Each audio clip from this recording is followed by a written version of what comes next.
I'm really excited to have Nona Mileva return to the podcast. Nona, how are you doing today? I'm great. Thank you for having me again, Todd. Good to see you. I'm really excited. Nona teaches classes for us here at Native Yoga Center every Friday. You can practice with her via in studio and or you offer both your classes. You do a 10 o'clock vinyasa flow, which is on live stream, and you also teach an 11:15 restorative yoga that is on live stream and in studio. So I just wanted to mention that if you enjoy listening to Nona, you can practice with her here. And Nona, I'm just honored to have this opportunity. I'm actually really excited because the last time we had our conversation, I was in a really challenging place, and I feel a lot better today. So I think I'll be a little more attentive and able to do a better job here. But thank you so much for joining me again. I really appreciate it. My pleasure. Thank you for having me again. Recently you had made mention that because you've been practicing and studying the Sanskrit language for quite some time now, that you were facilitating or helping facilitate a Sanskrit language class or language learning class. Can you tell me a little bit? Am I correct? Yes. Let me give you maybe a little bit of context. I am currently facilitating and participating, leading, and being just a student in Sanskrit online Sanskrit study groups. But few of my students, my regular students from different places, have kind of formed of online, very small online community. So we would gather together. It's still not regular, but whenever they would like to, we'd get together and we'll do a Zoom session and we would study. We haven't structured it yet, but as I advance in my studies and I feel more comfortable teaching it to others, as one of my teachers said, as soon as you start learning Sanskrit, you always want to teach it to others. So that's what happened to me. So Nice. that's what I have been doing. I did study it more in a more structured way through online platforms. One of them was Yogic Studies with Professor Antonia Ruppel. I'll tell you more about it if you're interested. Currently, I'm participating in just weekly Swadhyaya gatherings. Edwin Bryant, professor of Hindu philosophy and also Sanskritist, organizes them. So we do 1 week philosophy text. Usually it's something bhakti related because he's a big bhakta, as you know. And the next week is a Sanskrit class. In between, we form those self-study groups and we work on text. He gives us assignments. As he says, we solidify the samskaras, the imprints in the mind and the soul of Sanskrit. Nice. Yes. Amazing. No, that's so cool that you've gotten to this point where you're feeling even comfortable leading or facilitating teaching. So that's really amazing. How many years have you been relatively serious about your study? So, just full disclosure, I could not in any way call myself or consider myself for a second an advanced Sanskrit the scholar or maybe a very eager student would be the best way to put it. I, if I am to facilitate that process of learning, I call it elementary Sanskrit. So I truly start from basics. And don't forget, Sanskrit is a very foreign concept to most Westerners. So it takes some time for people to warm up to the idea, to start comprehending the concepts. It's a very different way of learning a language than the way the Western, especially American education approaches language and language studies. Amazing. I, I actually thought started with ancient languages when I was very young. I attended a school in Bulgaria. I'm from Bulgaria, from Eastern Europe, a school that was uniquely dedicated to ancient cultures and languages. That was actually the name of the school, School for Ancient Cultures and Languages. And the ancient languages included Latin and ancient Greek, ancient Bulgarian, and Sanskrit was an elective. I signed up. I didn't go. I went once. I was what? What did I know? I was like a young teenager, in the head of a young teenager, there are other ideas about life and how to spend their time. So, funny thing, life takes turns, right? I would come across the idea throughout the years in between school and now, don't ask me how many, many, many years. And something would be like, no, not now. As if the time has come when the time came, which was when I became serious about teaching yoga as well. Although in my mind, I truly don't separate the teaching and the practicing. I think that one is forever student. He better be, she better be. When I realized that if I would like to consider, not even call myself, but to consider myself a serious and devoted practitioner to yoga and anything yoga encompasses as a term, as a practice, as a philosophy, as a principle, then Sanskrit is you can't separate the language from the practice. So that totally brought me back to where I began many years ago. The foundation of Latin and specifically the Greek, the ancient Greek, is actually very helpful.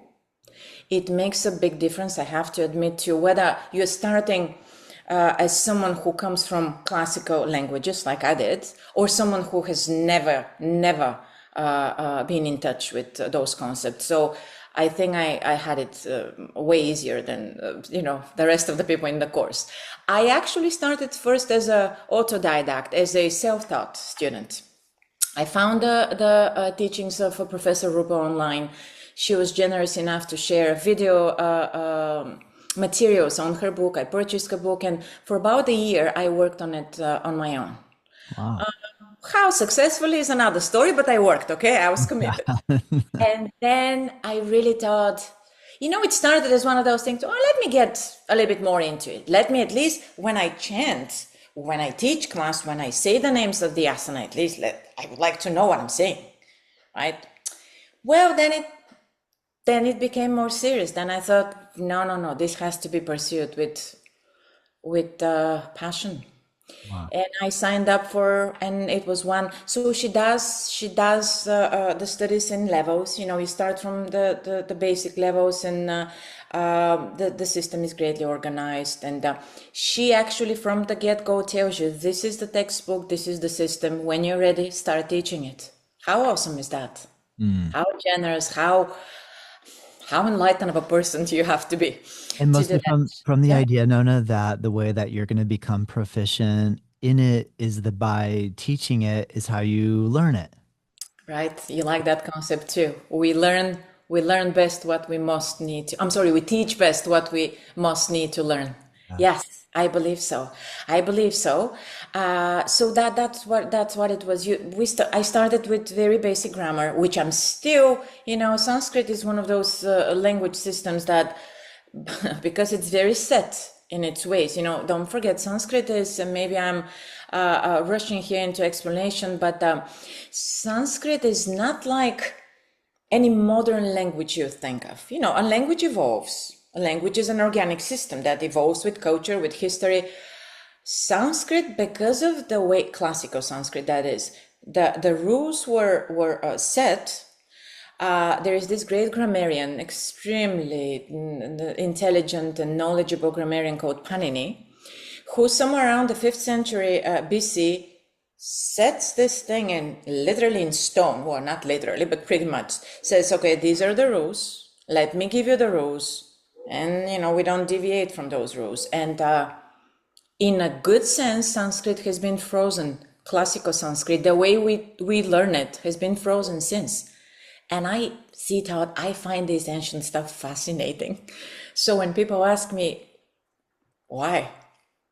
I can give many reasons, obviously, but one of them is because it feels empowering to be wrestling your way through a text that's been created, 3,000 years ago. I Yeah. I think it's amazing experience, and you keep deepening it. So yes, that was part of my motivation. Well, that is cool. When did you realize Sanskrit was more than just quote a sacred language, but actually a living experiential part of yoga practice? That's a very interesting question. Maybe I would say that my intuitive understanding was first the other way around. I always approached it as a sacred practice. And by the way, if you ask a linguist, a Sanskritist, someone who does comparative philology and comparative linguistics, they might be to an extent taken aback by the concept of sacredness. If you ask a philosopher like Edwin Bryant, that's all he'll tell you. This is a sacred practice. You keep doing swadhyaya. This is your practice. You keep, learning your mantras. You keep studying the language because the language is a reflection of a higher cosmic intelligence and order, just the way it's structured, the way it's presented.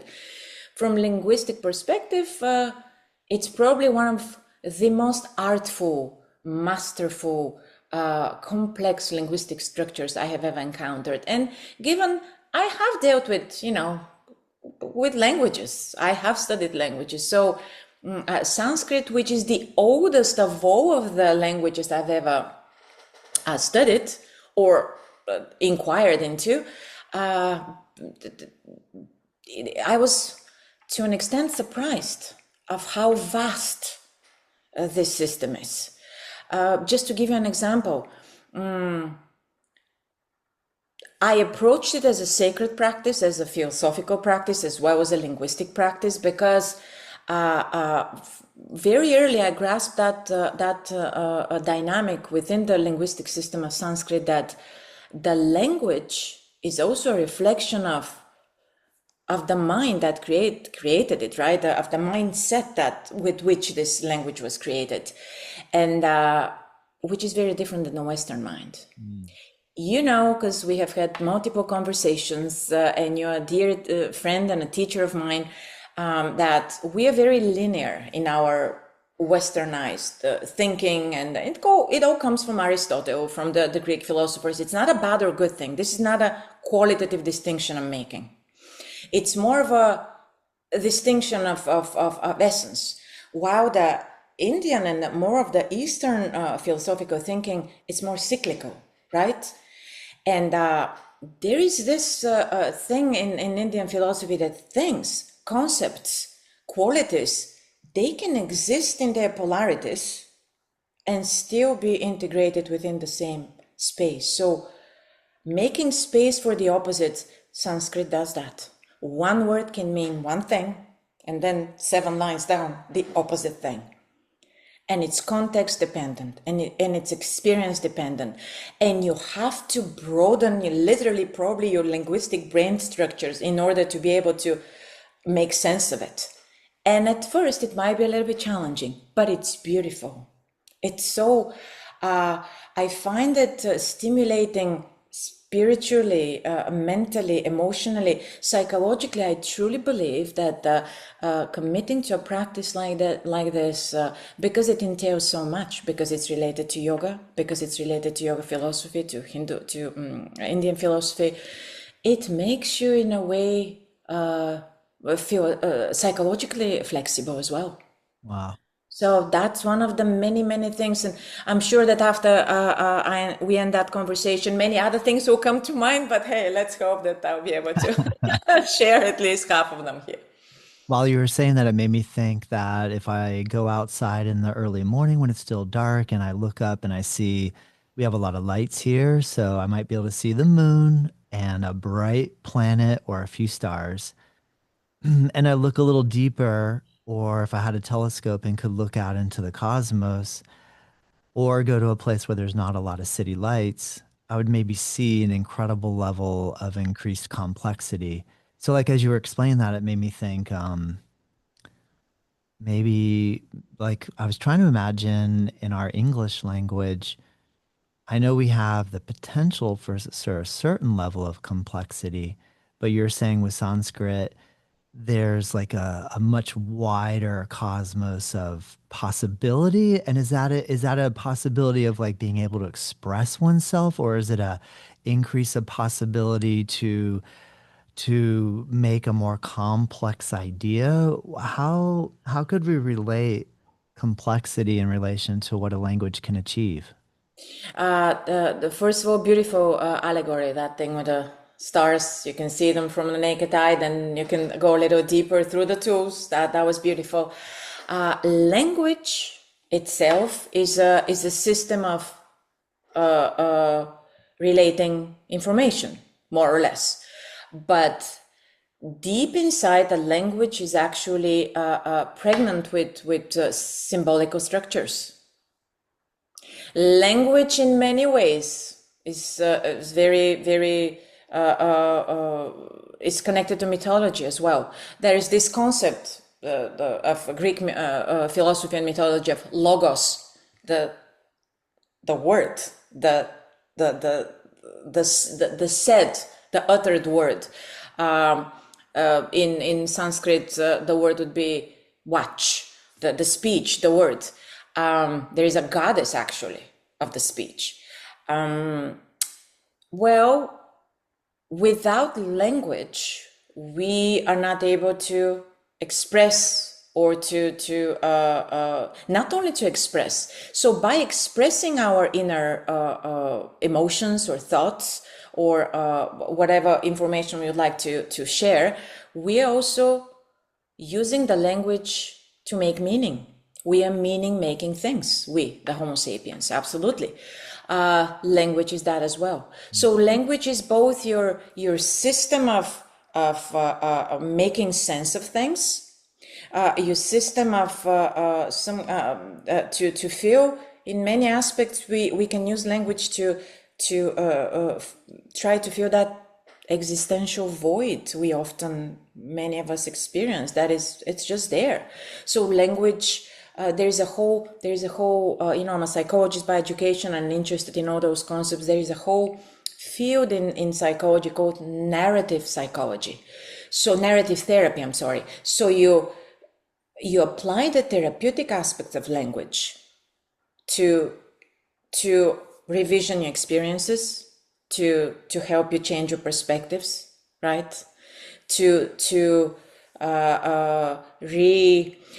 add different qualities to those experiences in order to help you move forward, right? Because more or less the purpose of each therapeutic approach is to unburden you from whatever your concerns or problems are, and to help you live a better, more functional life.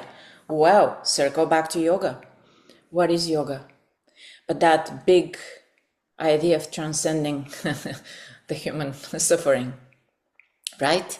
So language, going back to Sanskrit, I find, and I would like to steer away from making a direct, again, qualitative comparison between, say, English and Sanskrit. It's just, well, to begin with, English as well as Sanskrit, they're all the languages we know, the Romance languages, all the European languages, including English, are part of Indo-European linguistic language group.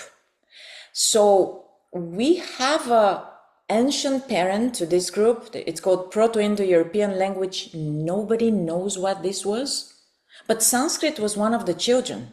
It only happened that Sanskrit was created with the intention of keeping it for the purposes of a small elite, right? Keeping it for the purposes of performing, maintaining, facilitating specific religious, ritualistic acts with the purpose of, listen, they had a very important purpose, and the purpose was to maintain the cosmic order. Wow. You have to say your mantras 200 times a day, or the moon would not rise tonight, or the sun. And I say that jokingly, but I have long parted with the intent to minimize the seriousness of those experiences. Because as my professor Edwin Bryant says, and how do you know that the mantra doesn't help with that? How do you know that the sonic vibration of your mantra doesn't have effect on, say, natural events? A sonic vibration can shatter glass, can cause an avalanche. Why not the repetition of the mantra? These are, of course, hypothetical theories out there, but Sanskrit embodies all that. Mm. Sanskrit is a system that you can write and you can read and you can work with.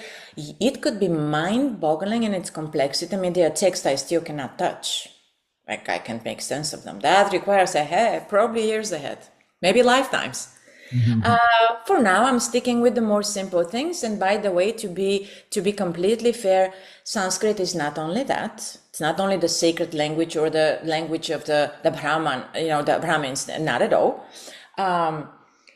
There is plenty, a huge, large corpus of texts that refer to little stories, like the Greek Aesopus fables. Wow, there is a side of field of Sanskrit stories like that.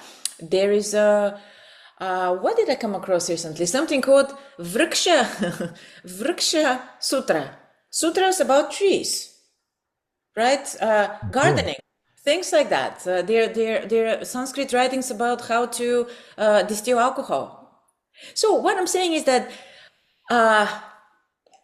the more you get into in art, science, absolutely, the more interesting it gets, and you see how broad and rich and how much, not to mention, of course, the language of those beautiful, magnanimous, epic epics, epic stories of the largest ones, Mahabharata and Ramayana. Yeah. Oh my gosh, no, that is I so know, I'm sorry, interesting. that was No, long. it's good. No, no. Well, Thank you. this is the problem, Todd. Once you get me going, I But just shut me up when I need to just give you a pause. no, I love it. I'm curious for someone who might think like Sanskrit is just too academic for me. Uh, how do you explain why even a little bit of Sanskrit can deepen their yoga practice and understanding? Right. Um, Like if like everything you just said, and I go, well, geez, there's just no way I'm gonna be able to touch that. because you don't what I'm describing is pretty much years of experience of not, even if not years of mastering the language per se, years of compiling knowledge and academic studies and yogic scholarship and yoga psychology and yoga philosophy. That indeed takes time. But does that mean, Todd, that just because something is so vast, we should never touch it? Mm. Have we become such a culture of fast, now, instant gratification, superficiality, intellectual, psychological, emotional, spiritual, that oh yeah, let me go to a yoga class. Oh, I'm doing yoga now. Can you do this pose? Can you do the other pose? Wait a minute. Before the poses, there's a whole other thing. Nothing wrong with the poses, they're beautiful. But there is so much more that you can, if you only choose to not be as short-sighted. So only because, again, something is so, and yes, I understand that it could be intimidating. Do you know how many times I have encountered those the setbacks of, oh my God, really? Like I have nothing else to do. Like I teach 7 classes per day, private client, and then and now, oh no, no way. That's why it's called a practice, right? Yeah. It's a practice because it shapes it shapes your mental discipline as well. It shapes, and let me tell you, you tackle, like sometimes I can go through a whole page of text in like say half an hour or 20 minutes. Sometimes I can be hung on a word or two or a compound, and compound in Sanskrit are very often, they're very common. It's the aggregation of words, 2 3 could be more, that actually, oh, that you just have to untangle and explain the meaning of and things like that. So I could get there for and spend 2 hours and be like, wow, that, no, I can't. Everyone has those moments, and there is nothing wrong with that.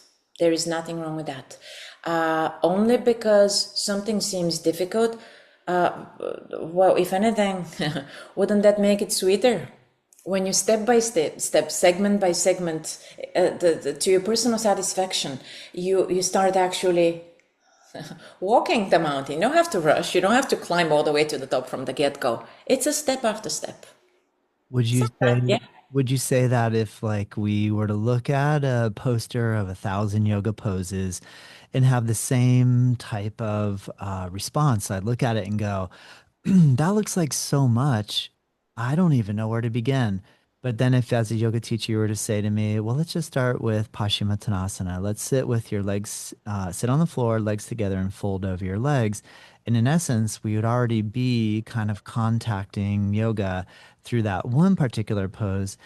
If from the Sanskrit language side, would you recommend then just starting with a single syllable? And if that were the case, would be chanting a syllable would be one of the benefits potentially just calming the mind or Absolutely. Yes. No, thank you for that question. And there is this most powerful syllable as we know it. Uh, but here is the thing, and I refer obviously to Om. But you also you have to approach it with integrity. In other words, when someone comes to you and wants to learn yoga and looks at the say Ashtanga second or third series and goes, "Oh my God, I'll never." What do you do with them? You bring them to the beginning, and not even Paschimottanasana. You show them how to inhale and lift the arms up for upward salute, and exhale and fold. And you start with, my story is a perfect example for that. You don't progress. You don't go any further. Not because you don't trust that the student can, but because there is a sequence. There is a gradual deepening of your understanding, of your practice, of your expertise is probably a strong word, but of your becoming acquainted with the practice, and that happens step by step. People chant jokingly, or completely detached. If you choose to do it, because it is considered to be a sonic representation of a higher creative intelligence, and there are many variations that we can, interpret that. If you'd like to do that, maybe read a little bit about it, see what it is, see if it resonates with you. I'm sure you've had the experience of people coming to a yoga class but not being comfortable of chanting on because they somehow regard it as compromising their own religious aesthetics or values. That's fine. We're not there. We're there to welcome everyone. But if you'd like to start from I would say, if it comes to yoga, start with learning a few words, a few of the poses. Don't be shy from that and learn them properly. I the names of the poses in Sanskrit? Is the that name, the yeah. name, the names of Yeah. the poses. I'm a big proponent of learn it. If you're going to learn it, learn to pronounce it properly. It's a big thing in Sanskrit. And I'm not saying it because the teacher wants to exert some kind of a control over, but it's a system that's pretty set in its artful and intentional articulation. It does matter how you pronounce. Sanskrit is such a nuanced language thought that, as you're well aware, one change of the stress accent makes the word sound completely different.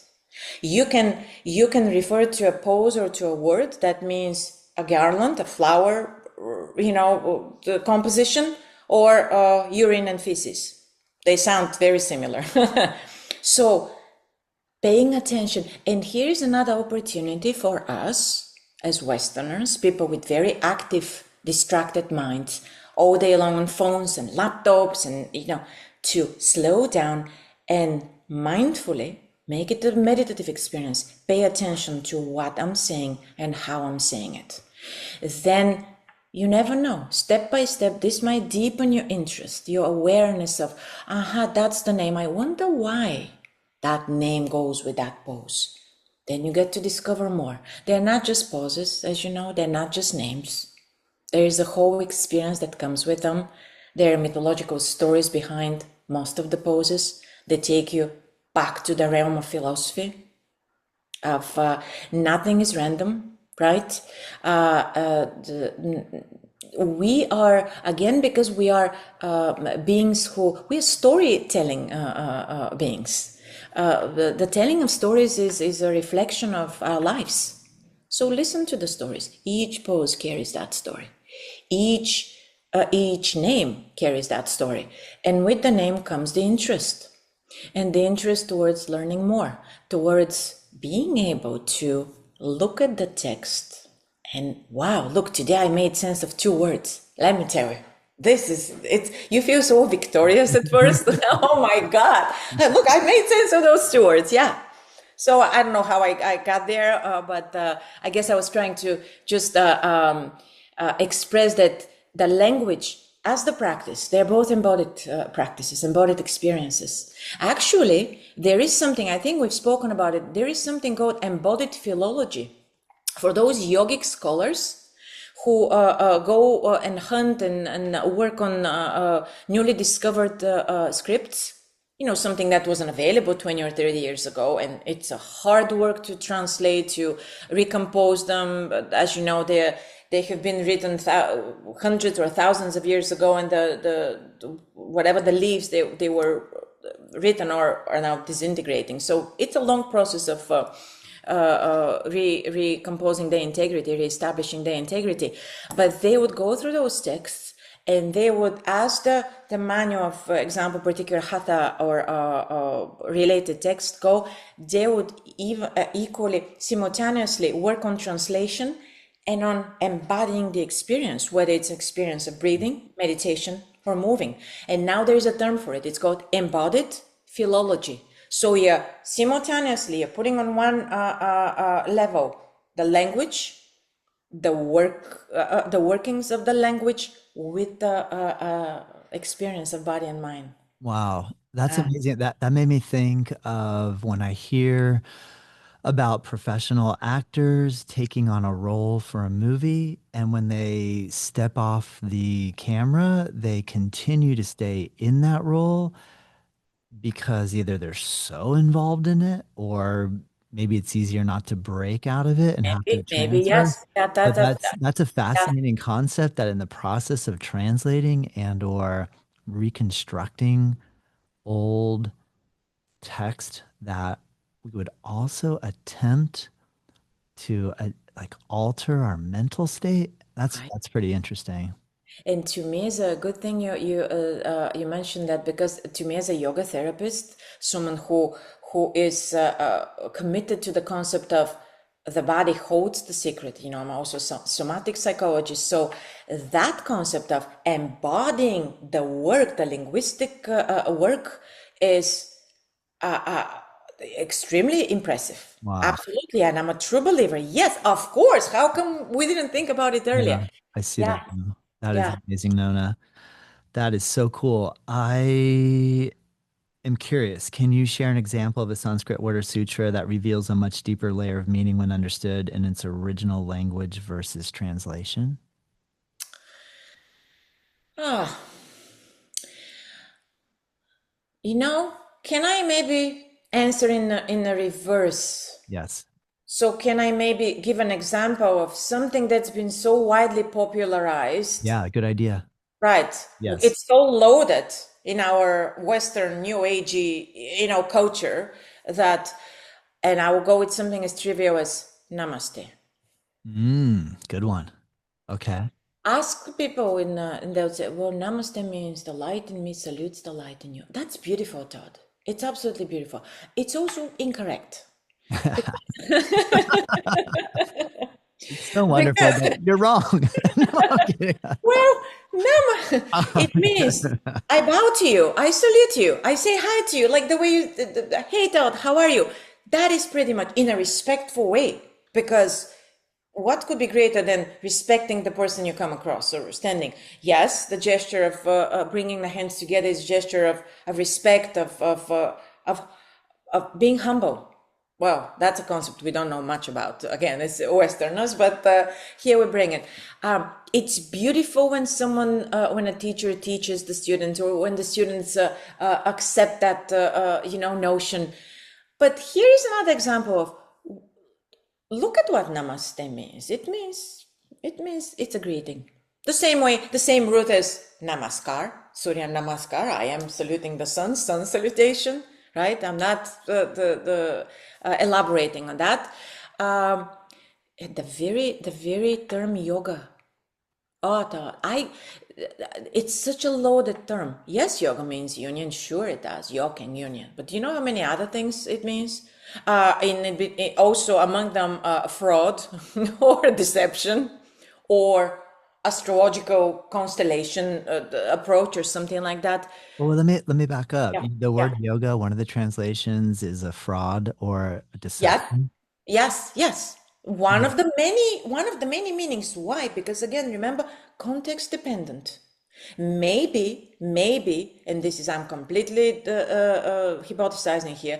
Maybe that particular meaning was derived from there was a notion in the history of yoga in which those street yogis, or they were called fakirs, or some kind of shamans, or doing something probably not very decent out there in their half naked or fully naked bodies, doing those weird stuff called yogic poses. Maybe the meaning was derived out of that. I Maybe see. not. Again, this is me just Yeah, yeah, playing with words, yes. but it means many things, and I love that about yoga. Fine, say that yoga means that, but if you're serious about the discipline you're teaching, maybe add, but it means many other things, because yoga is so broad. Yoga is so immensely in many ways it's almost ineffable. Like, you can't. Yoga gives you this immediate experience, yet from another perspective is completely, wow, where do I even begin from? Yeah, yeah. Which is one of the things that makes it so compelling. Sanskrit carries that mysterious nuance of the yoga, or maybe it's the other way around. Maybe yoga carries the mystery of the Sanskrit language. It cannot be just a random occurrence that yoga is the language of yoga is Sanskrit, and the language of yoga philosophy and all the Indian philosophy is Sanskrit. Of course, there are other vernacular developments there. Many of the Buddhist texts are written in Pali, sure, absolutely, but they all Sanskrit is somewhere at the core of that. I see what you're saying. Yeah. That So is cool. That is interesting. I hear you. yes. Well, oh yeah. Okay. One more example. I'm sorry. It just No, came to please. mind. You Yeah. know how we refer to the Hatha yoga Yeah. as the moon and the sun. Oh, so beautiful. There is a text actually that an implication, but more of a figurative speech mentioning it indeed exists. Okay, but that literally one means sun and one the moon is incorrect. It is not. So just how, lesson taught, when we are eager to receptive to believe in something, anything could be true, and that could be good or bad. Look at where life is today. We Yeah. talk Good about point. fake news or this or the other, and I'm not saying that these terms are fake news. I'm sure that those attempts to elaborate on them, to enrich them, to embellish them with more, to infuse them with more spiritual meaning and understanding, is very benevolent. But I happen to think that there is value to also be able to stick to the facts and to the basics. And Sanskrit gives you that opportunity as well. Yeah, I think it's pretty cool how you're saying that the grammarian Panini, did I get that right? Panini, yes, yes, Panini, yes. laid down the rules. So it's like if I'm going to learn chess, I learn the rules, and the rules are the rules. Like Yes, you yes. don't make up new rules. Like when I play Uno with my daughter, she tries to make up new rules, and I'm trying to like, no, There you go, there I you want go. I know you like them better, but no, this is the yeah. rule. Yes, But it's interesting to think, yes, like you said, that there is that structure. So from at least we have some rules to work with. I don't know. That seems yes, powerful. yes. Because Todd, when you say say you speak about particular philosophical system, the Indian philosophical system, say Vedanta. Uh, well, most people know Vedanta. Vedanta. What is Vedanta? Wait, when you actually speak about Vedanta, you don't only mean Vedanta because Vedanta has many branches. You mean Advaita Vedanta, the non-dual Vedanta, because there is also Vishishta Vedanta, for example, which is different. But when you commit to this system, you keep within the boundaries of the system. You use the terminology. Use the your guiding light is Shankara's work. So as a main philosopher of the system, you wouldn't you try to remain within the structure, within the order, and I think that is done with the intent to preserve its integrity. Same with Sanskrit. Panini is something like Patanjali of the yoga philosophy. He gathered the content, the material, and codified it, right? So today, so many years after Patanjali, we still refer to the eight limbs, right? Because they are meaningful and one can work with them. You can work with them in psychological, in therapeutic context. You can work with them in the on the mat. You can work with them anywhere in life, and you should. You should make that a life practice. Same with the grammatical structure that Panini creates. Don't forget that for the longest time, especially those big epos structures, those mega structures, like Mahabharata, for example, that is known. I believe there hasn't been someone to dispute that yet, that it is the largest epos, literally creation ever in existence of Like some.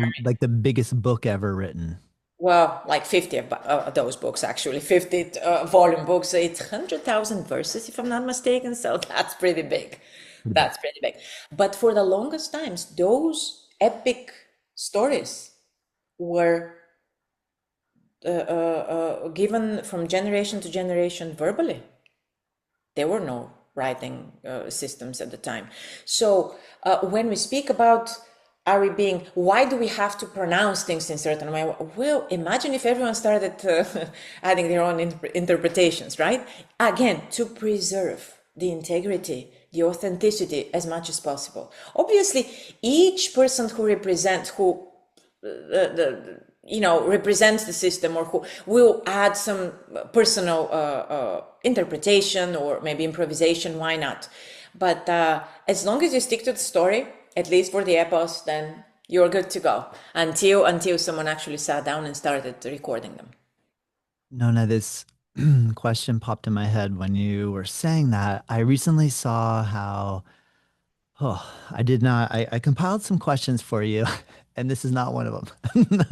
It's okay. It's okay. I saw how with the Sumerian text, so Uh-huh. I guess I believe this is pre-Old Testament, Sumer and Akkad, yes, they are usually, but so yeah, go ahead. and that AI Uh-huh. has been Tries able to decipher. decipher. Thank you. Mm-hmm, What mm-hmm. type of, and I know this would maybe make a lot of yoga Sanskritists a little upset by even bringing this up. Maybe it won't. Has AI been able to decipher something out of Sanskrit that humans have not yet?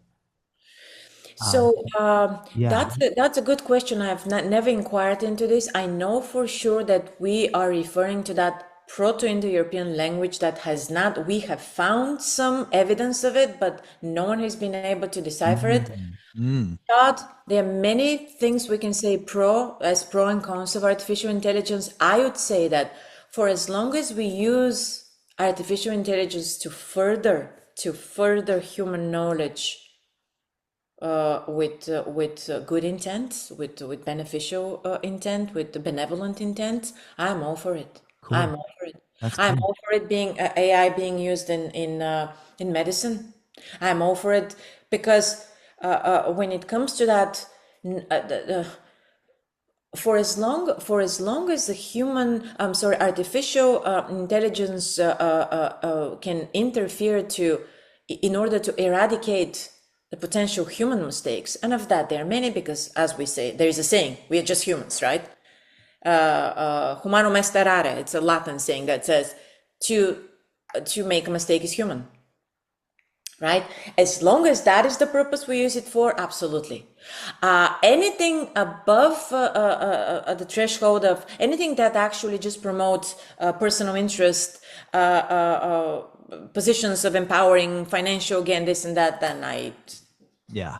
yeah. Good. Of course, of course. Absolutely. So, But that I will have to look into it because that actually I have heard, I wonder, but it was a while ago. It was a while ago. I have heard about artificial intelligence being used to read, or at least to make, just to bring a little bit more information of those, yeah, and they were excavated a while ago. Um, that's cool. I'll check into it too. I just wanted to pick your That'd brain and be see great. if That'd you be came. great to make another podcast and to discuss, hey, this is what artificial intelligence found. And because also in many Sanskrit texts, let's also be, when we're talking about these things, let's be honest and fair that it hasn't been once or twice that you'll find some text compromise, Yeah. either grammatically, or someone would insert a concept, or someone else would copy someone else's concept and then present the concept as his own, right? Like, what would we call this nowadays? There's a modern term of, not opposite, going against the grain of the copyright Yeah. situation. So yes, absolutely. So plagiarism is something, was something valid back there too. All right. Thank you for diverging with me on that one. I have another one. Yes, not much help there, but I'm willing to explore it further. I feel like you have touched upon this, but let me try to help you dig down a little deeper on it. You teach both yoga therapy and language. So, how do you help students or clients integrate what they learn from Sanskrit into embodied therapeutic or meditative practice? Yeah.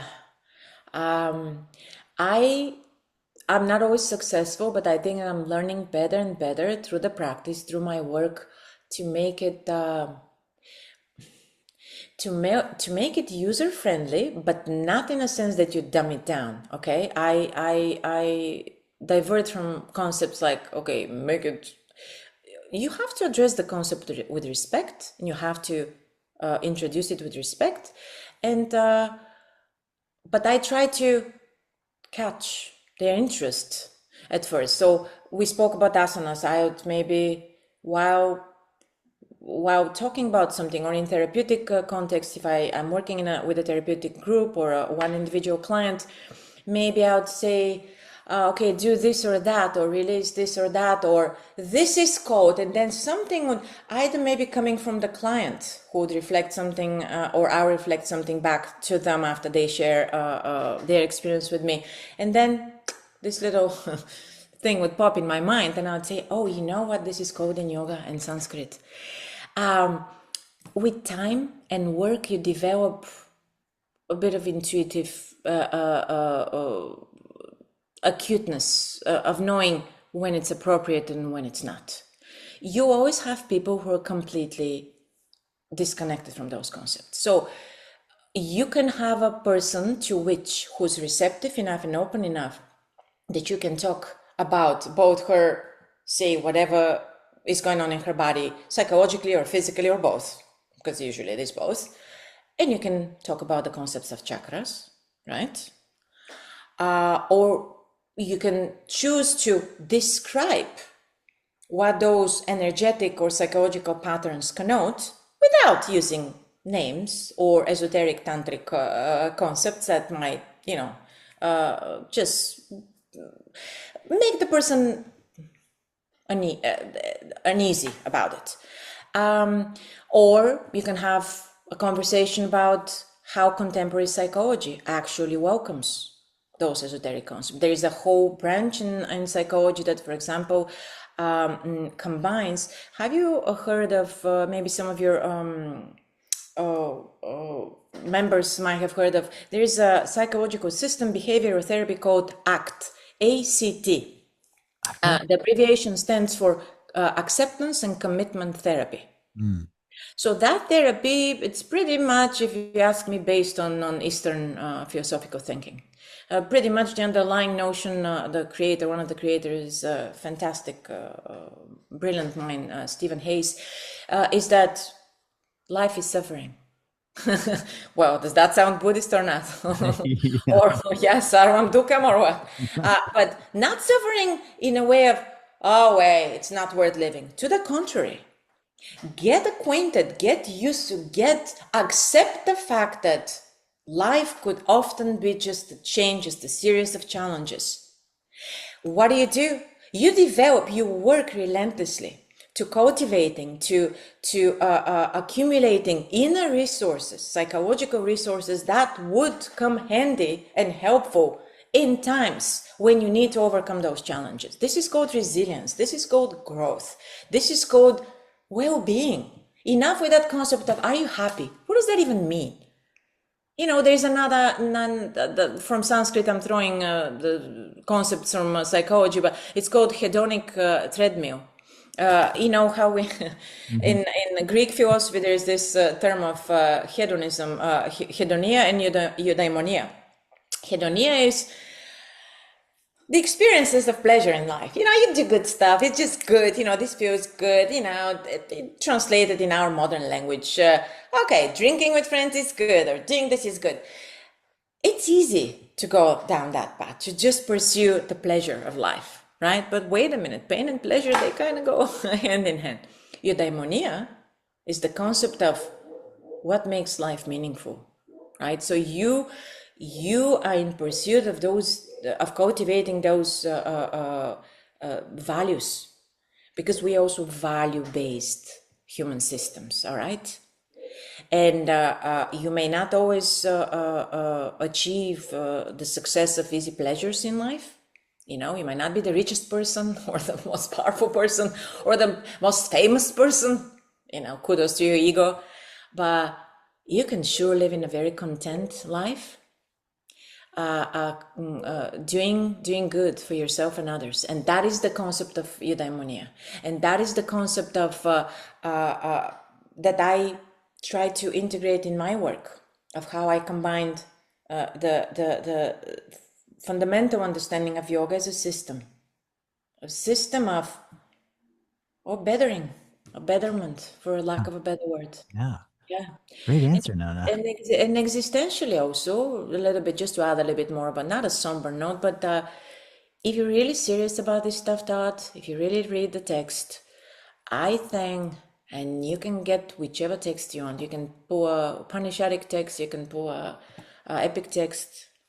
Yes, there is a lot about how to live socially, how to be socially, how to live a meaningful life, how to be a dharmic person, how to do your duties. Krishna tells Arjuna in Bhagavad Gita, it's better to do one's own duty poorly rather than do someone else's duty, dharma, in a good way. Follow your own path, right? Look at this society, so divided, people so polarized inside themselves. I'm not even talking about between one person, amongst the people, of what do I want? What is this eternal discontent inside me? Because I don't know who I am, I don't know what I want to do, I don't know what makes me happy in pursuit of happiness. Those concepts, I think, my opinion, maybe I've read it somewhere, I don't doubt it. It's yoga is from one aspect at least, one long and serious preparation about the end, if we perceive it as end, about accepting in a rational, dispassionate, detached way your mortality, which brings you to the other purpose of then live a purposeful life, because it's so short. Also in Bhagavad Gita, Krishna says 3 periods of that whole thing being a being. The beginning and the end are avyakta, unmanifested. Only the middle is manifested. So we don't know where we come from. We don't know where we're going. The only thing we know is that little speck of time that is in between. Oh my gosh. I mean, Todd, I know. and the older we get, the more we feel the Carl Jung, the Swiss psychologist, call that the neurosis of death. Because you know that one day either you or you see it in other people, and usually first it's your parents. It just happens. We know that the younger you are, the more you don't think about this stuff, but the more mature, the more you age, the more, and then this is when you have to start making sense of that. Yeah. Otherwise, you enter a very dark space of fear, of neuroticism, of really being anxious. And let me tell you, my yoga therapy is, I mean, yoga therapy is very effective approach to any kind of physical, concerns or problems, but I have found it to be most effective in applications of the psychotherapeutic modalities of yoga. And this is what brought me to, in my doctoral studies I studied health psychology, and I spent, God, it was 2 years of bliss, and one of those years was COVID, so nothing else to do. I've just really researched. I did something called meta synthesis of qualitative research on yoga, on the psychotherapeutic modalities of yoga. Let me tell you, there is a lot out there to prove that. So I personally am of the opinion that yoga is that well-rounded, well-integrated, wonderfully holistic intervention. Yoga therapy, they coincide in many regards. Sanskrit is sacred in its in the way and the reasons it was created. It's sacred in the way you apply it. It's meaningful in practical and in spiritual way. At the end of the day, learning a new language, as difficult as Sanskrit might turn out to be, is also good for your mental faculties, okay? And this is serious. This is me bringing you all contemporary brain science that says, what we previously thought about the brain, that after a certain age the brain stops developing, is completely inaccurate, okay? Now we know the concept of brain plasticity. Now we know that with each experience we introduce into our lives, or we expose intentionally ourselves or unintentionally ourselves to, there is something called rewiring of the brain. We create new neural pathways, and we have a choice. There is always agency in yoga, always agency. Okay, don't mistake things for just this is everything is predetermined. We always have agency. I actually recently had that conversation again with Edwin Bryant. We are currently doing Bhagavata Purana, and he was talking about Kali Yuga, the different periods of time in Indian philosophy. And I asked him, I said, well, when you talk about them, it sounds like we have no say in anything. This is this period of time, and this is a destruction. That's why the world is in this condition today. And he said, absolutely not. You do your dharma. All right. You do, no matter how small you think it is, you have your duty. Call yourself an activist. You go out and with your little body, soul, and mind, you do what it's your best. This is your dharma for this life. Then can come the next one. Yes. Yeah.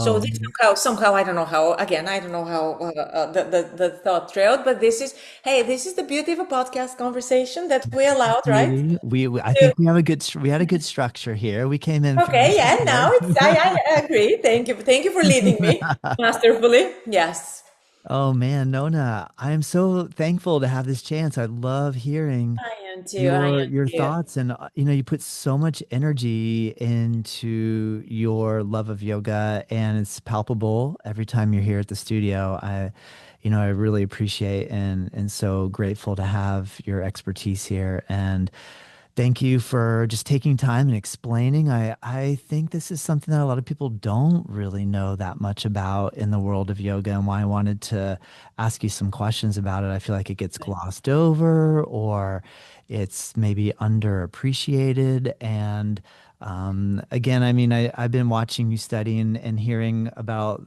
your progress that you've been making. So when you said to me the other day, "Oh my gosh, I'm having a great day," I had a chance to facilitate this. That's why I was so excited. I am excited to bring you on to have a conversation. If somebody would like to join your study group, If I so I have in the link your website and they can Yes. click and follow. Is that the easiest way for them to find Yes, you? that would be the easiest And, way. They can email me. And I also wanted to put it out there for your beautiful yoga tribe that I'm also part of, with any of your members or just audience, listeners of your podcast. If they have any questions, it doesn't need to be in a formal study group. I'm always, listen, I love this stuff. As you said, yes, I know it's visible. I've put my heart and soul into it. I'm happy to answer questions. I sometimes I try to be pretty consistent with my lifestyle routine, and because I work a lot and I have to in order to be re-energized. But I can stay until midnight answering emails and questions. isn't it amazing, Nona? I had somebody write me an email today, random, Yeah. watching a video, and it made me feel so appreciative to that somebody Yes. actually took the time to write and ask a question. And because a lot of times we're doing what we're doing here and we don't know, is it You're right. landing? Are they listening? Like, You're right. are they You're following right. through all the way to the very end here and Right. actually listening Uh, for a whole hour? So, yeah. I mean, if somebody was thinking to themselves, well, we don't want to burden you. We don't want to, you're busy and or maybe we're not well known enough, or I don't know, whatever stuff goes on through our heads why we think we are Right. scared to ask Yeah. questions. But I'm gonna just follow up with what you're saying that yes, Please, we please love do. it. Yes, we love Please, it. yes, Yeah. and if we had, if even if it's a handful of people who would like to at least, Yeah. dip their toes in the concept of that beautiful, artful language Yes. that has so much history, culture, and spirituality connected, related to it. I am happy to facilitate groups, and we can do. It doesn't need to be anything too much. Once a month or twice a month we meet on Zoom. Everything is via Zoom in the comfort of your own home, and we start from basics. And I meet my people always at the level they're at. I usually start with introducing basic linguistic concepts. Let me tell you, in America, people are not taught properly that. I say that because it's Yeah. just the way. I Yeah. have two children who went through that system, Yes. educational system. So Yes. I lead everyone by the hand until they're ready to lead someone else. Amazing, Nona. Thank you so much. I really appreciate it. Thank you from the bottom of my heart, from listening, from hearing me, and for always being keeping an open mind out. You're one of my favorite people to refer to when it comes to those conversations, and I truly admire. One of the many things I admire about you and your work is that you keep that inquiring mind always vibrant and alive. I appreciate. We all appreciate that. Thank you, Nona. Thank you. Thank you. Have a good day. Bye bye.